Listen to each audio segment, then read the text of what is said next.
This video is a tutorial on how to block your knitting using my temperature timepiece as a demonstration project. This is the soaking part of the blocking procedure, in which I fill up a sink first and then use Eucalan wash, which is my favorite. The lavender or unscented are preferred. And then I soak the garment. Usually I let it soak for about 5 minutes to half an hour. Everything has been speeded up. Now we come to the rinsing part. And while Eucalan says it's a no rinse soap, I still rinse my water and piece a few times until it rinses super clear. And then it is about squeezing out the water instead of wringing it. Never wring your knits. Just let them drain and squeeze out the water.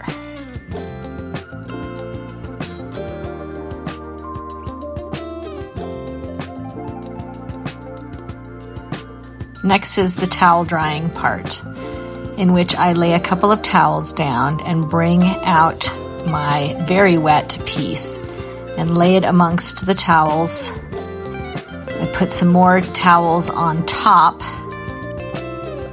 and then I fold it over gently and just step on it. This helps it absorb more water into the towels and gets it as dry as possible before taking it to the mat. These are the blocking mats. You can use any mats you like, but I like these because they have little ridges on them that let air flow. Drying it on a towel can only cause mold and mildew and will make your piece smell. So I highly suggest purchasing some mats. That way you can also pin the garment out as needed.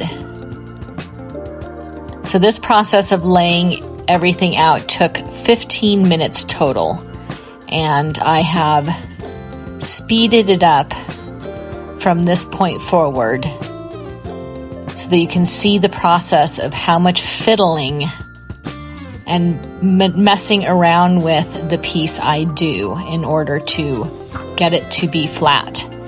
Because when you first put the piece out, it's going to feel very, very overstretched. And so you have to gently bring it back together.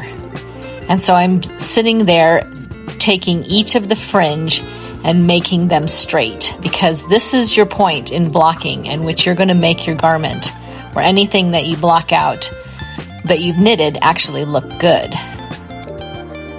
Because yarn has memory. And right now the memory is in it being in a ball. So we want to take everything and make it to be actually in the shape that we want it to be and the size that we want it to be.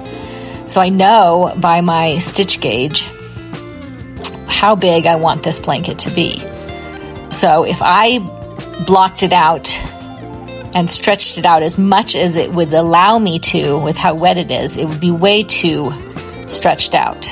So this process of blocking it is pushing all the stitches back together and getting them aligned so that it can look really good and everything can have a new definition.